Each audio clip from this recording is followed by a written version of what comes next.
역사와 역사, 문화와 문화가 만났다. 역사와 문화재를 소재로 인플루언서들이 펼치는 본격 토크 배틀쇼 헤리티지 오브 레전드. 자, 오늘은 어떤 이야기가 기다리고 있을지 화면으로 만나보겠습니다.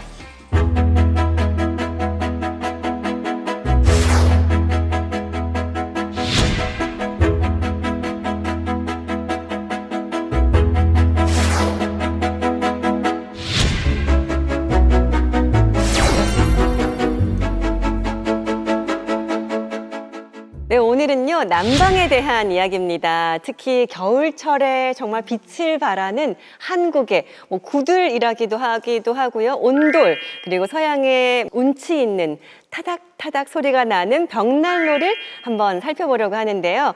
호진 씨 혹시 온돌방 경험이 있으세요? 불땡 구들. 아, 당연하죠. 불땡 구들 경험이 있어요? 그럼요. 오, 네. 항상 방학에 이제 시골에 놀러 가면은 항상 이제 그 네네. 구들장에다가 이제 불 때 놓으면 이 두툼한 이제 요를 먼저 깔아야 됩니다. 그쵸. 그다음에 방금 그 엉덩이 위에서 패요. 이불 덮고 그다음 군고구마하고 옆에 귤, 동치미 하나 딱 넣고 그다음에 이제 TV 딱 보면서 요거 먹으면 꿀 마시고 거기서 그대로 잠들었는데 조심해야 돼요. 여기서 만약에 뒹굴뒹굴하다가 바닥에 떨어지면 등 뒤어요. 뜨거워 하고 이러나요? 맞아요.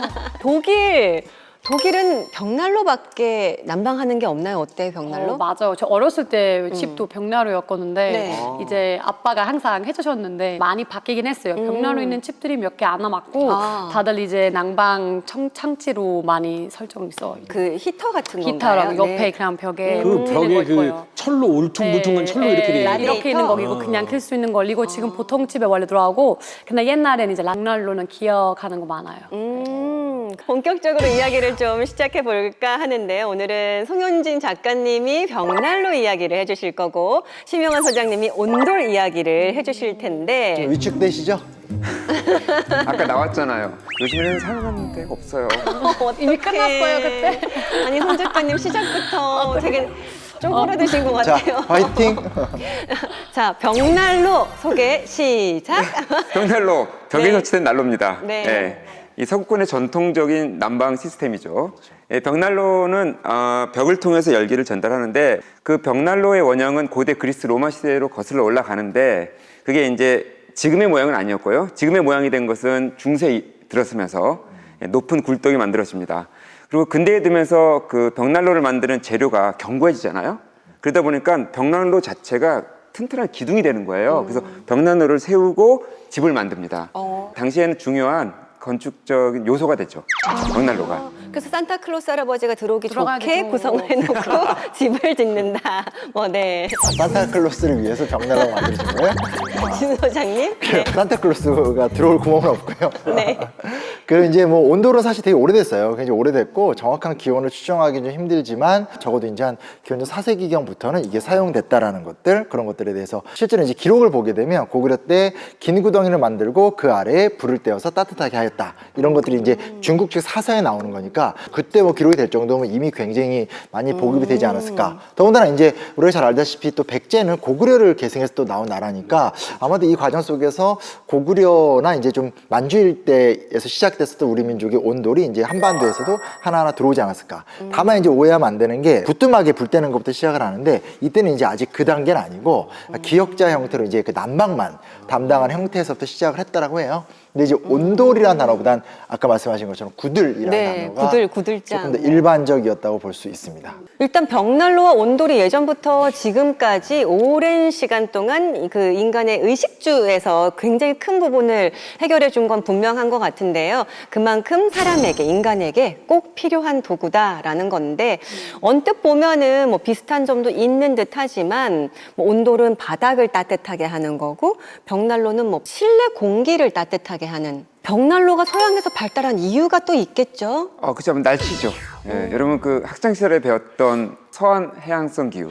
아 진짜 오랜만에. 진짜 오랜만에 들어죠. 이렇게 여름에는 고온 건조. 건조. 겨울에는 저온 다습. 온난 다습. 저온 다습. 아니 온난 다습이죠. 이 프랑스나 영국 같은 경우는 겨울에 정말 으스스하잖아요. 계속 부슬비 내리고 습하고.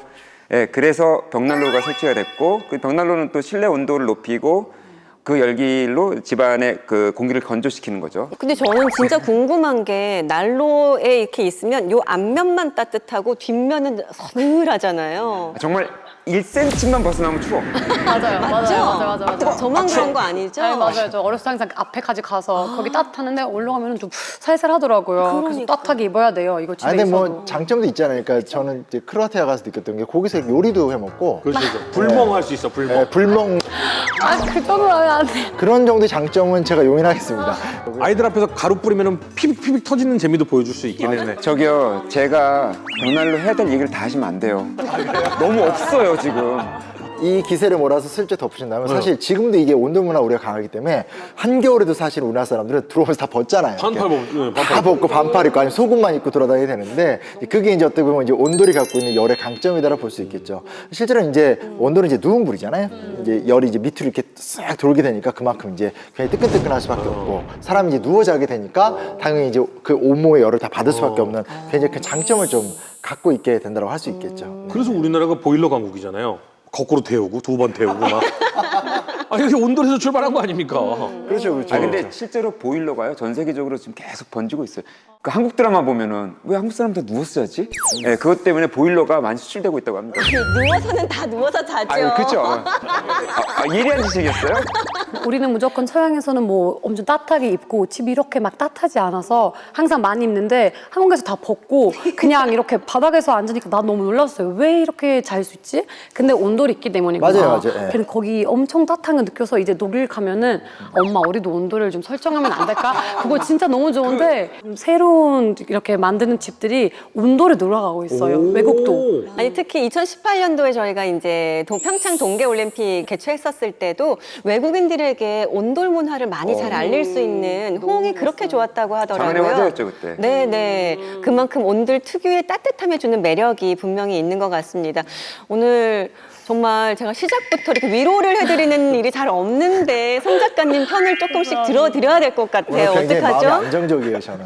아 그래서 낭만이 있잖아요. 감성이 있어요. 그러니까요, 감성. 그래서인지 모르겠는데 서양 사람들이 기능보다는 외모에 치중하기 시작합니다. 이게 원래 자신 없으면 외모에 다른 거에 다른 본질적인 거에. 걸 벗어나서 그렇죠. 그 네. 르네상스를 지나면서 정말 많은 장식이 붙어요 거기에. 그래서 벽난로가 일종의 그 인테리어의 핵심적인 요소가 됩니다. 그러니까 요즘에도 이렇게 틀 놔두고 그 위에 액자, 그쵸, 그다음에 예. 막 캔들 이런 것도 쳐돌고 하는데 이거는 조금 개인적인 질문이긴 한데요. 사실 벽난로가 분명히 감성을 자극하고 예쁜 건 있어요. 근데 애기들이 불에 있으면 너무 위험하지 않아요? 그리고 애들이 굉장히 본능적이라서요. 이렇게 가다가 뜨거 여기는 가면 안 되겠구나. 아니 왜 우리 구들장 밑에 이렇게 애들이 막 뭐 좀 장난치려고 휘휘 저으면은 오줌 싼다고 가지 말라고. 그건 진짜 오줌을 싸기 때문이에요. 진짜로 싸요. 네, 그래서 그런 거예요. 아, 네. 자, 오늘 온돌과 벽난로의 개념과 기술을 좀 살펴봤는데요. 온돌과 벽난로는 지금까지 내려오는 난방의 형태고 또 결국은 주거 문화의 근간이라고 해도 핵심이라고 해도 과언이 아닐 것 같은데 심 소장님 어떠세요? 사실 이제 이게 기본적으로 보면 이제 열기가 부엌에서 이제 최종적으로 완성된 온돌 형태는 이제 아궁이가 부엌에 있어서 이제 부엌에서 열기를 발생하면서 밥을 짓고 음식을 한다. 그리고 그 열기를 다시 그대로 버리는 것이 아니라 방으로 들어가서 방을 데핀 다음에 나가는 형태로 딱 띄게 되는 거니까 장점이라는 것은 이제 한 번에 식사 문제와 그 난방 문제를 동시에 해결한다는 굉장히 큰 장점이 있게 되는 거고요. 대신에 이제 뭐 꼭 단점이라기보단 이렇게 되다 보니까 아무래도 좌식 문화가 정착이 될 수밖에 없죠. 모든 게 다 열기가 바닥으로 흐르게 되니까 그곳에 이제 앉아서 생활을 하게 되는 거고 그러니까 의자라든지 뭐 슬리퍼 이런 생활 같은 것들이 이제 부족할 수밖에 없는 특징들 그런 것도 좀 나타난다고 볼 수 있게 되겠고 아까 너무 이제 자학을 하셔서 제가 굳이 하나 이렇게 붙여드린다라면 부엌이 그렇게 돼버리면 고착화가 돼요. 그래서 부엌이 실내로 못 들어오기 때문에 거기서 요리를 해서 여성들이 상에다 담아서 옮겨야 돼요. 그게 사실은 이제 이 온돌 문화 갖고 있는 아궁이 문화 갖고 있는 가장 큰 문제점이거든요. 그런 것들도 있다라는 것들은 그냥 슬쩍 그냥 하나 뭐 미안이 안 돼요. 이럴 때 이제 또 미국의 유명한 건축가 프랭크 로이드 라이트가 온도를 마법의 방 이렇게 좀 불렀다고 합니다. 그러니까 겨울이든 여름이든 우리는 들어가면 멋져. 들어가면 벗잖아요. 그리고 계절을 바꿔버린다. 이런 부분이 굉장히 좀 독특하다. 사실 우리한테 굉장히 좀 익숙한 건데 외국 사람들이 보기엔 이게 굉장히 좀 새로워 보였는 거예요. 그런 장점도 있다고 합니다. 찜질방도 신기하잖아요. 그렇죠. 저 파생 문화가 뭐 찜질방이나 그런 방 문화가 이어지는 거죠. 근데 뭐 송 작가님 조금 이제 편을 들어드리자면은 사실 바닥 문화를 하면서 한국인들이 안 그래도 관절에 조금 약함을 좀 외국인들이 맞아요, 갖고 있는데 맞아요. 좌식 문화, 무릎 꿇거나 이 양반다리 하면은 무릎에 굉장히 안 좋아요. 정말 안 좋아요. 그리고 어머님들이 바닥을 계속 닦거나 바닥에 뭔가를 해야 돼요. 그러다 보니까 아무래도 건강상의 어떤 문제점이 좀 그리고 게을러진다니까요, 사람이. 근데 침대에 들어오는 거하고 달라. 달라요. 바닥에 들어놓으면 붙게 돼 사람이. 맞아요. 아까 말씀하셨잖아요. 아궁이가 조리 역할을 한다고, 조리기구 역할을 한다고. 벽난로도 마찬가지였어요. 예. 예전에는 조리기구가 많지 않았기 때문에 대부분의 조리를 벽난로 주변에서 해결했다고 합니다. 근데 이 서양인들에게는 이 굴뚝과 연결되는 벽난로가요, 그리스 가족을 지키는 신이죠. 헤스티아 여신이 그 근처에서 살았다고 해요. 거기서 머물렀다고 하죠. 추위를 많이 타셨나 보네.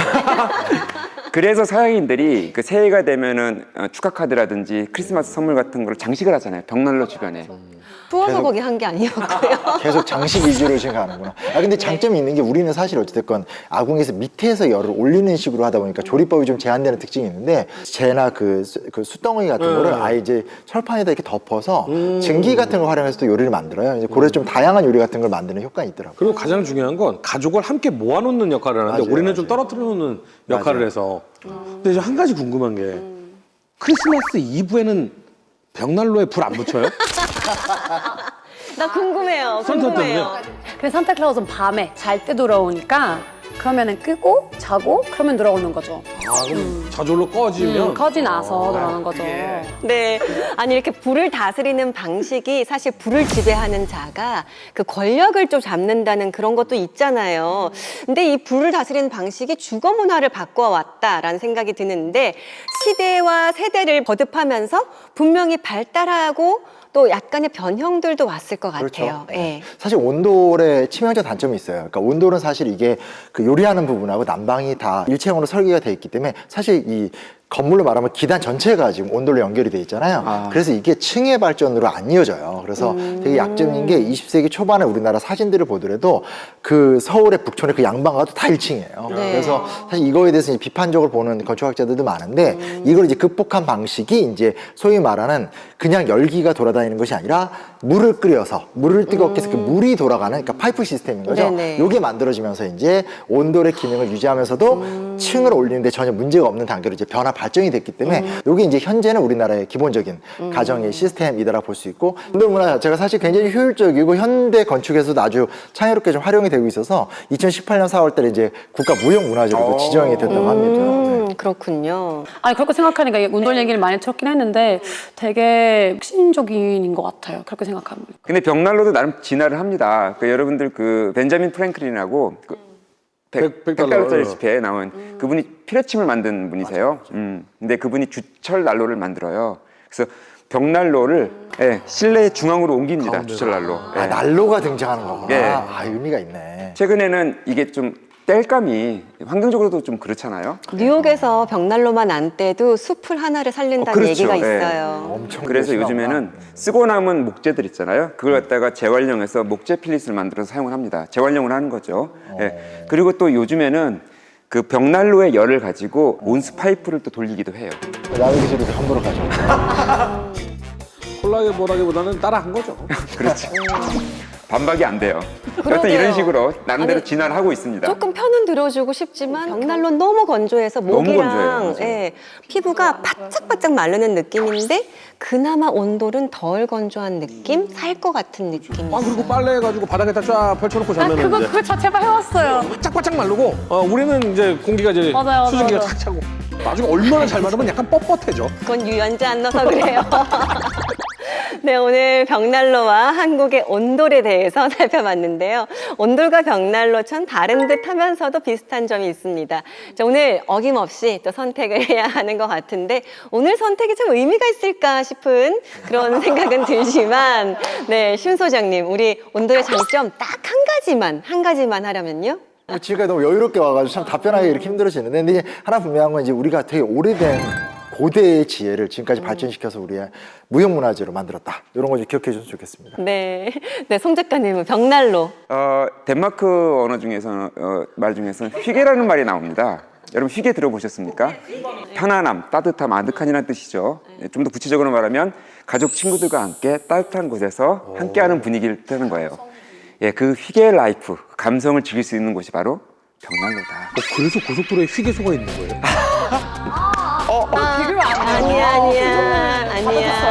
아니야. 자, 그래도 선택은 해봅시다. 일라이다. 무슨 선택을 할까요? 어쩔 수 없이 저는 온돌로 갈 거예요. 어쩔 수 없이. 너무 좋은 장점을 알게 보면은 네. 왜 이렇게 약간 20살 동안 20년 넘게 이렇게 사이가 왔지라는 생각도 들고 이제부터는 돌아갈 수 없다는 너무 좋은 거 알려줘요. 네, 허준 씨. 네. 저는 이제 일라이다는 당연히 집에 벽난로가 있으니까 온도를 당연히 놓고 싶다라고 생각하는 것 같아서 저는 벽난로를 선택을 하더라고요. 갑자기 어차피 우리 대한민국의 모든 주택에는 다 보일러가 이 온돌이 돼 있잖아요.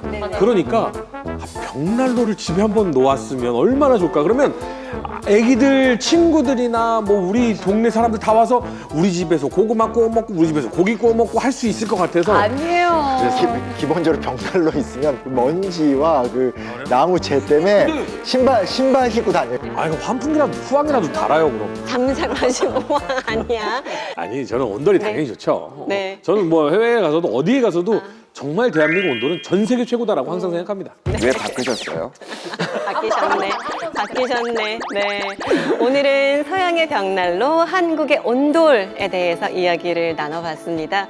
뭐 압도적인 승리긴 했지만 그래도 또 서양 나름대로의 감성, 디자인, 아름다움 버릴 수는 없는 것 같습니다. 이 두 기구가 모두 다 가족과 사람들을 좀 모으고 한데 이렇게 붙어 있게끔 해주는 그런 도구가 매개체가 아닐까 하는 생각이 드는데요. 그런 의미에서 난방기구 이상의 의미를 가진 소중한 발명품이 아닐까 하는 생각을 해봤습니다. 오늘 이 시간 여기서 인사드리겠습니다. 함께 해주신 여러분 고맙습니다.